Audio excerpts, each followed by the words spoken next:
하나님 말씀 창세기 13장입니다.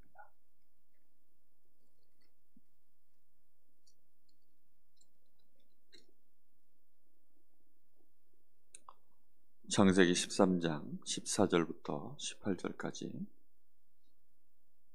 한 절씩 교독하겠습니다.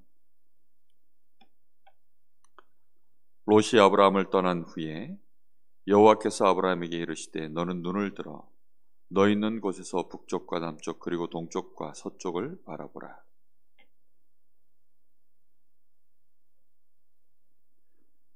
창세기 13장입니다. 13장 16절 제가 봉독합니다. 내가 네 자손이 땅에 티끌 같게 하리니 사람이 땅에 티끌을 능히 셀 수 있을진데 네 자손도 세리라.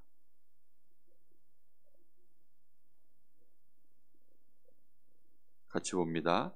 이에 아브라함이 장막을 옮겨 헤브론에 있는 마므레 상술의 숲에 이르러 거주하며 거기서 여호와를 위하여 제단을 쌓았더라. 아멘.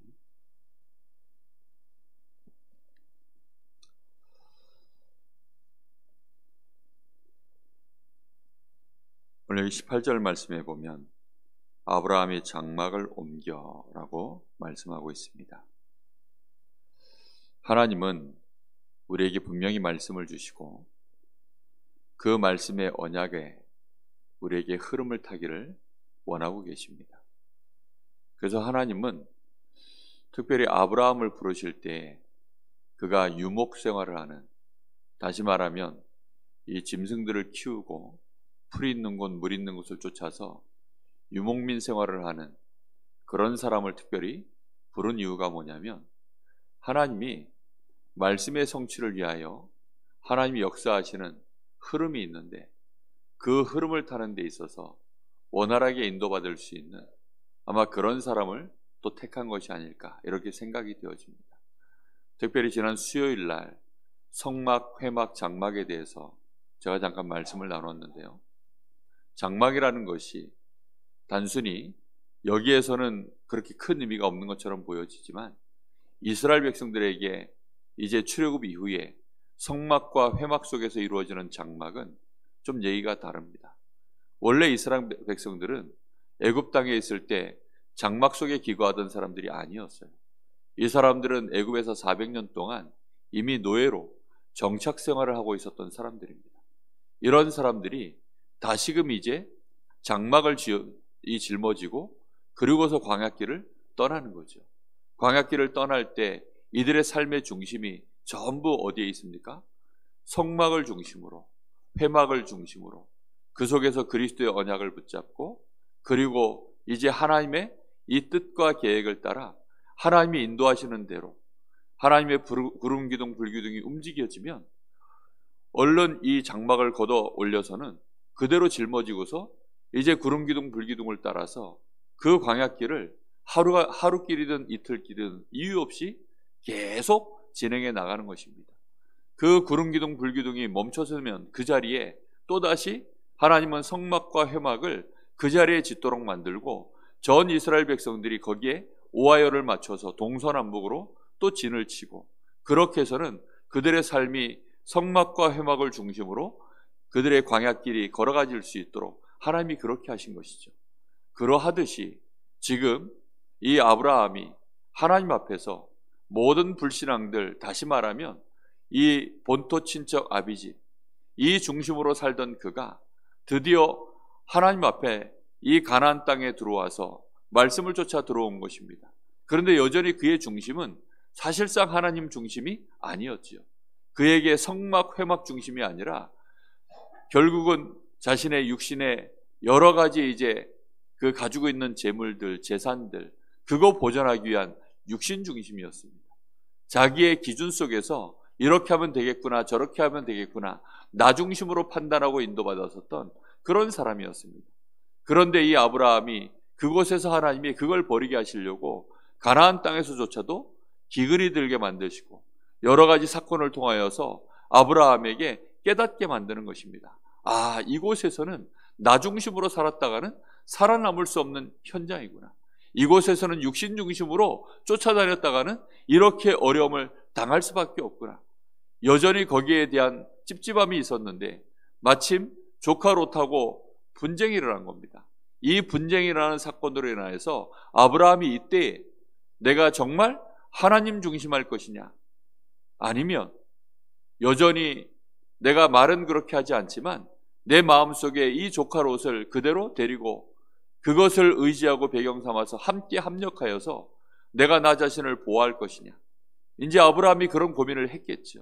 그러다가 아브라함이 이 조카 롯을 떠나보내는 장면이 이 13장에 나오고 있습니다. 그러고 나서 조카 롯에게 먼저 선택하도록 만들어 놓고 조카 롯을 떠나보내는 것입니다. 그리고서는 이제 하나님만 바라보지 않으면 안 되는 곳, 바로 이 마물의 숲을 상수리 나무. 여기는 정말 농사짓기 어렵고 사실은 이 상수리 나무라는 게 가시나무거든요. 광야에서 척박한 땅에서 겨우 살아남을 수 있는 그런 아주 강한 뿌리가 있고 이 강한 가시가 있어서 사실상 좋은 나무가 아닙니다. 그런데 이곳에서 아브라함이 이제 하나님을 바라보는 것입니다. 우리가 우리의 나중심, 육신중심, 성공중심이라고 하는 이 언약의 흐름을 방해하는 것들을 끊어내는 것, 이것이 얼마나 중요한 시작이 되어지는지 모릅니다. 아브라함이 하나님 앞에 단을 쌓았지만 창세기 12장에서 단을 쌓는 것은 말씀을 따라서 겨우 이제 하나님 앞에 나와 예배를 드리고 있지만 그에게 실상 본토 친척 아비집을 그 마음에서는 떠나보내지 못한 것입니다. 본토 친척 아비집이 어떤 곳이라고 했습니까? 거기서 나중심, 육신중심, 성공중심으로 살아가는 각인뿌리 체질의 근본 바탕이 있는 곳이 그게 본토 친척 아비집입니다. 그런데 그곳에서 떠나왔지만 실상 그의 사상, 그의 삶의 기준, 선택, 순간순간의 판단, 이런 것들은 그렇게 하지 못한 겁니다. 그러다가 이제 저 애굽에서 한 번의 사건을 통해서 하나님이 아브라함 편을 서시고 하나님이 아브라함을 이롭게 하시고 말씀하신 그대로 하나님이 아브라함과 함께하는 것을 아브라함이 체험하고 난 이후에 드디어 자기 조카 롯과의 문제 속에서 아마도 여러 가지 생각을 했겠죠.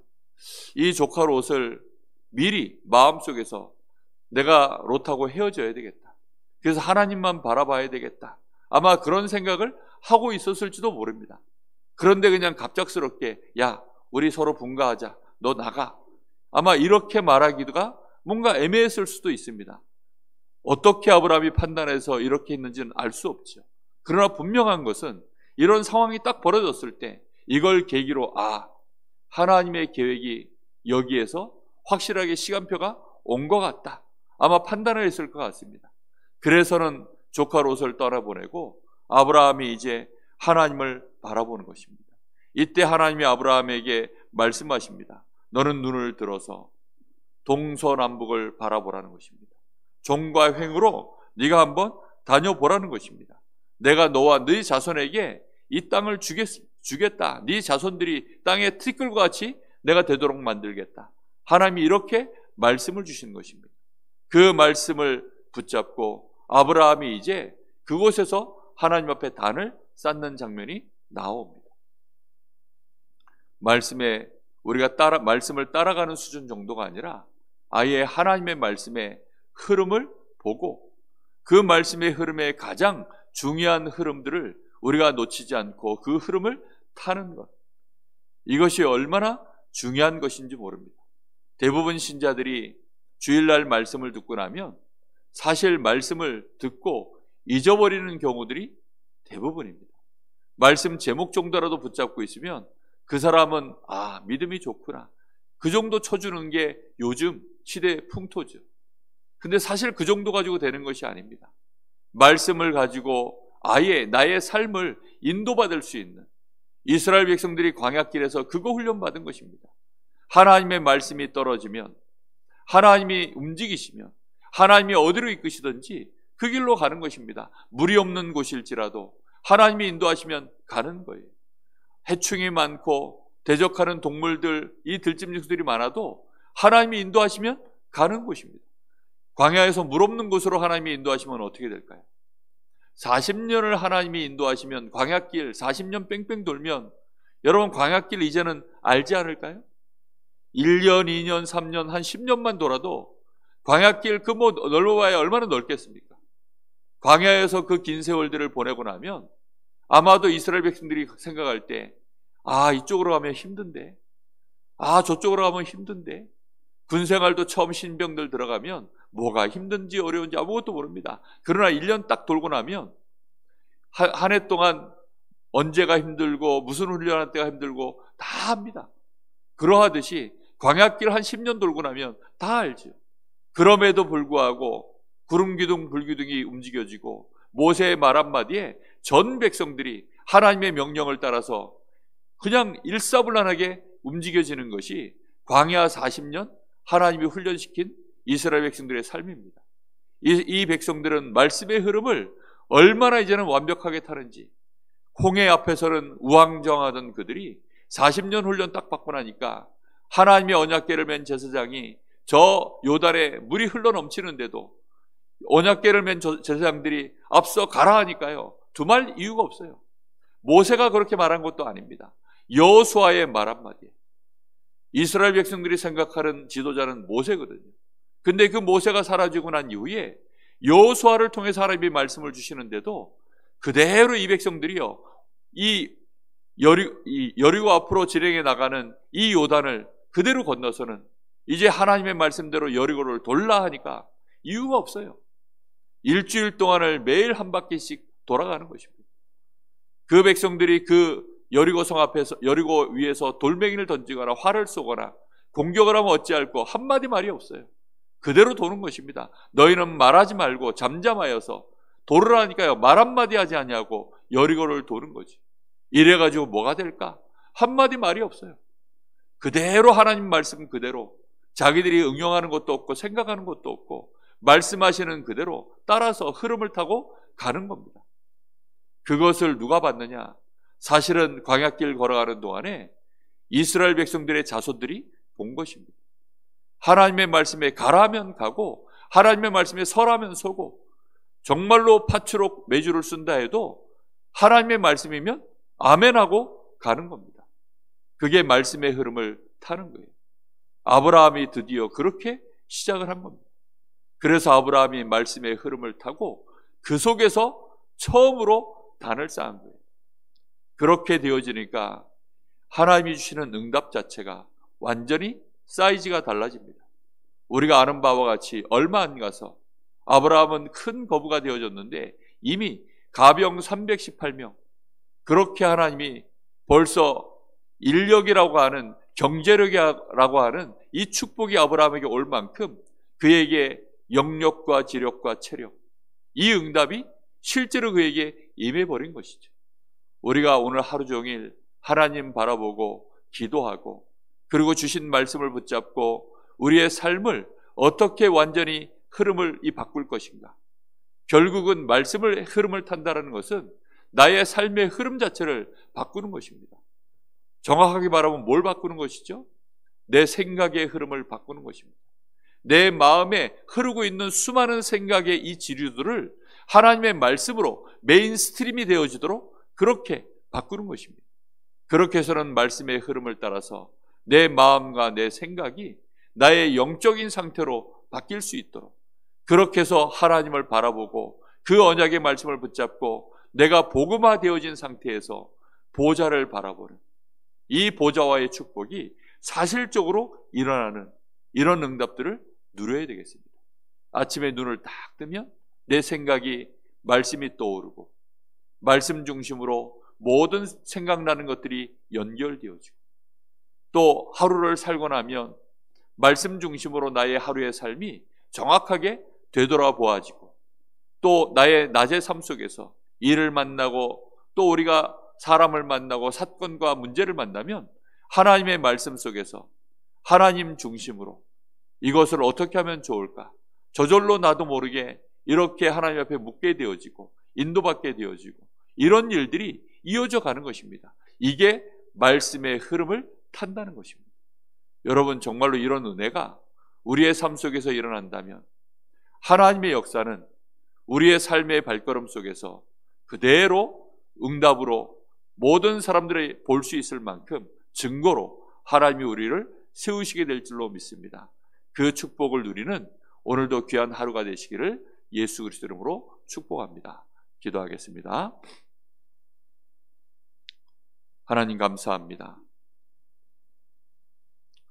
오늘도 저희들이 하나님 앞에서 24 되어지기를 간절히 소원하며 기도합니다.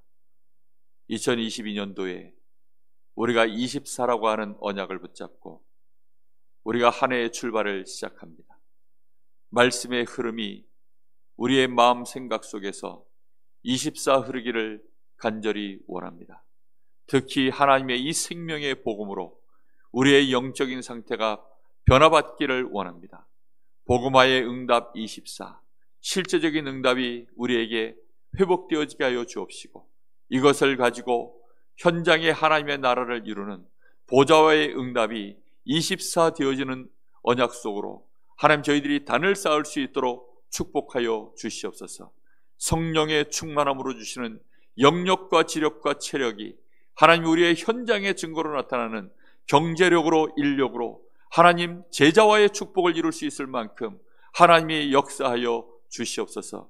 오늘도 하루 종일 하나님을 바라보게 하시고 우리의 삶 속에 하나님께서 말씀하시는 그대로 하나님 이스라엘 백성들이 장막을 가지고 온전히 성막과 회막 중심으로 그들의 평생을 살았던 것처럼 우리 모든 성도들의 가정에 또 후대들이 그들의 모든 산업이 하나님의 말씀 중심으로 성령의 인도를 따라 움직여지는 증인될 수 있도록 하나님이 축복하여 주시옵소서.